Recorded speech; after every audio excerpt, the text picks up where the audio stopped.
Il est primordial de bien se connaître avant de s'associer. Ça semble évident, mais en pratique, on voit beaucoup de cas où les associés ont négligé beaucoup d'aspects dans les discussions. Par exemple, de quoi il faut parler? Il faut d'abord parler du niveau d'implication de chacun dans l'entreprise.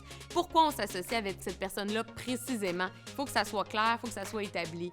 Ensuite, il faut déterminer les objectifs court terme, long terme dans l'entreprise et surtout, c'est quoi notre définition du succès? Parce que chaque associé va avoir sa propre définition de succès personnel, de succès d'entreprise. Par exemple, moi, je peux dire, je veux monter mon entreprise, 3 associés, gagner 100 000 de salaire, je suis super content. Et mon associé, lui, a peut-être des objectifs de grandeur. Il veut peut-être monter un chiffre d'affaires vraiment élevé et vendre dans 5 ans, par exemple. Donc, pas du tout le même objectif. Il faut en parler, il faut que ça soit clair. Il faut aussi s'entendre niveau d'implication. Est-ce qu'on va travailler temps partiel? Est-ce qu'on veut un actionnaire qui va être passif dans l'entreprise? Il faut vraiment en discuter. Aussi, il faut connaître la personnalité d'un associé, surtout quand ça va mal. On le sait, c'est là que le trait de personnalité des gens, ça sort en période de stress, en période d'incertitude.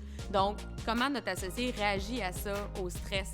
Il faut en discuter et il faut aussi voir une situation qu'on ne parle pas souvent, mais la santé financière de son associé, sa cote de crédit, sa capacité d'emprunt, sa tolérance au risque par rapport à injecter des sommes dans l'entreprise aussi.